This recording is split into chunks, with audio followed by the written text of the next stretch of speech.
Congressman Lasseret, thanks for joining us this week. I hope you enjoyed your 4th of July vacation. I did.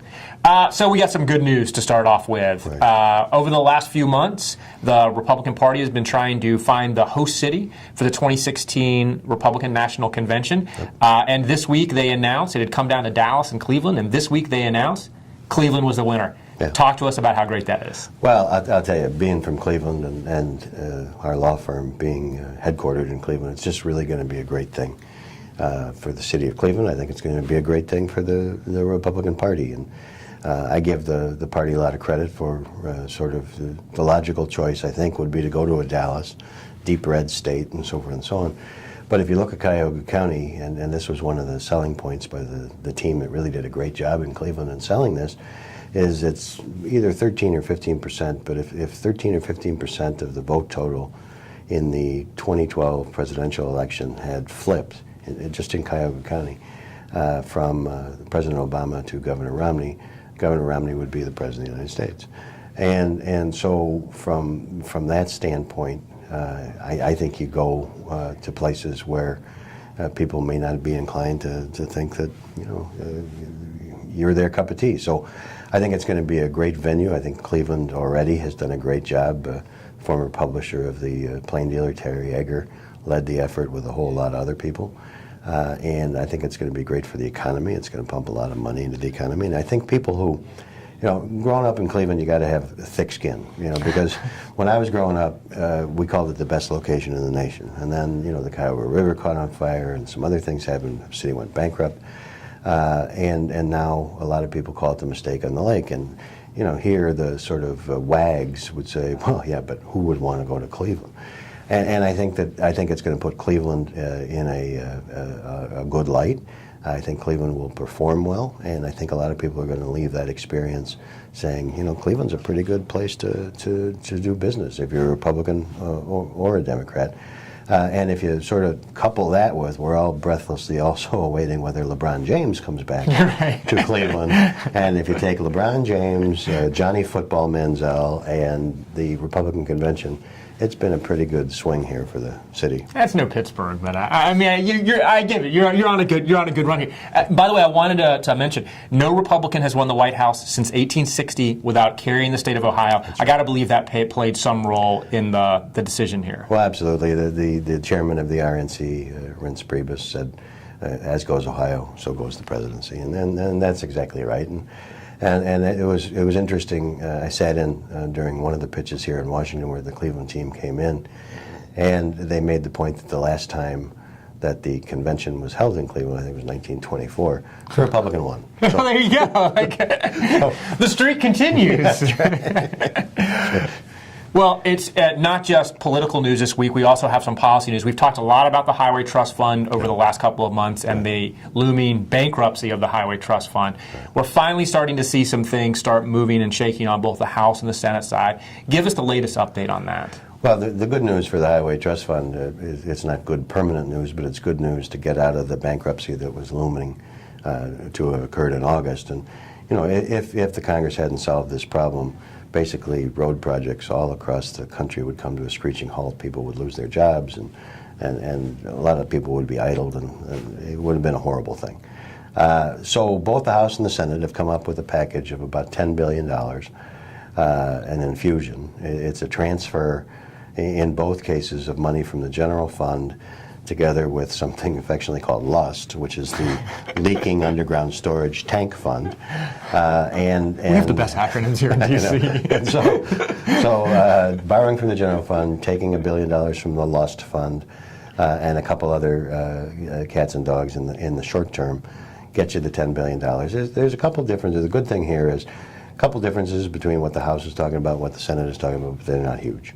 The biggest difference between the two is whether we go with Senator Boxer's vision that this should only be a 4-month extension, or we go with the House's vision that would go to May 15th of next year. My sense is that the May 15th wins at the end of the day.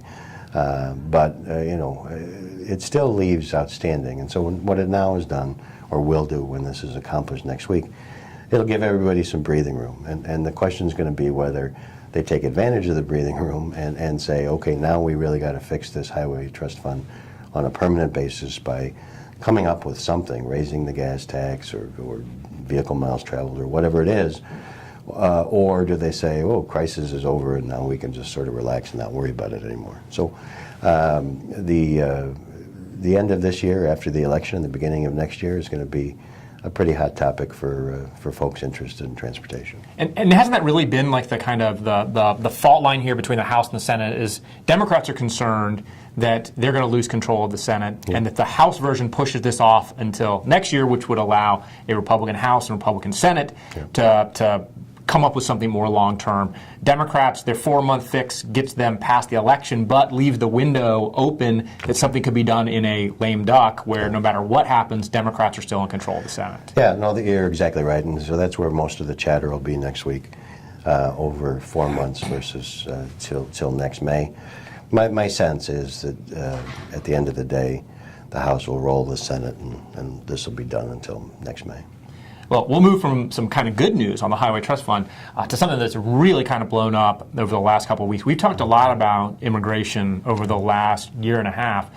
It kind of caught me by surprise what's happened on the border in the last couple of weeks and how much this has gone from an issue that was kind of bubbling around to one that is like white hot right now and seems like a real political albatross for the president at this point. Is there a way out of this for the White House? And more broadly, is there a way forward on immigration reform that could be sparked by this crisis? No. As to your second point, I don't see the 57,000 children that have crossed the border and are now in detention someplace in the southern United States as sort of saying, oh, we got a problem, so let's do the big fix. I think your first inclination is right. This has become more than a political football, and the president is going to have to be careful as to how he deals with this. He's down, as we're speaking, down in Texas now and meeting with Governor Perry to try and come up with a solution. He's asked for about $4 billion, $3.7 billion to help deal with this situation. But this is one of those things where there aren't a lot of undecided people. And while everybody feels sorry for the children involved, certainly the 57,000 children, you either want them rounded up and sent immediately back to where they came from, or you want to come up with some accommodation. And I don't know how the president walks that line in a midterm election. And I know that the issue has his party really, really nervous because particularly in those red states that are represented by a Democratic senator, this has the potential to be something that resonates between now and November. I've heard a couple of people compare this to Katrina and the effect on the Bush presidency of Katrina. At first blush, I thought that seems like a kind of ridiculous comparison. But the more I thought about it, I thought there was really no way out for President Bush after Katrina. There was no way to look like he had a hand on the situation, no way to fix it. And looking at what's happening on the border, is there any way out for the president that looks like a win? No, I don't think he wins. I think he can fight it to a draw. The good thing, and where I would disagree with the Katrina analogy a little bit, is that every day Americans were just treated to a bunch of news footage, of people on their roofs, people in little boats, people underwater, people on the roof of the Superdome down in Louisiana. And it really gave, to me, it said, what are we, a third world country that we can't, solve this problem? You can't solve the problem that there was a hurricane and the wall collapsed, but can't we get help to our people in a reasonable period of time? And the fact that the greatest country in the world couldn't do that, I think, really made that an issue. This I don't think is there yet, but if it continues to escalate and every night at 6 o'clock people are treated to news footage of these poor children, and why has the administration allowed this to happen, and or why is it happening, and so forth and so on. It could get there, but I don't think it's there yet. Well, we'll end on some good news. A rare moment of bipartisanship here in D.C. this week. The House passed pretty overwhelmingly the Workforce Investment Act. Yeah, the Workforce Investment Act.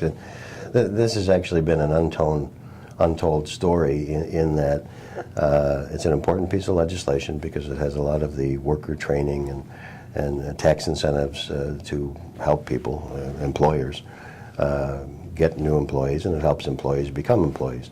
or people looking for work. And the Senate passed it a while ago, and it appears that based upon the margin in the House, that this thing was negotiated behind the scenes and sort of pre-conferenced. And so people are expecting it to be fast-tracked. And in addition, the President, at least at this moment in time, has not signaled any opposition to any of the provisions in the bill. So there's the expectation that you could get his signature on it. It's not an earth-shattering piece of legislation, but it is in a Congress where the news is, if something happens, that's news. This is certainly news and a good step forward.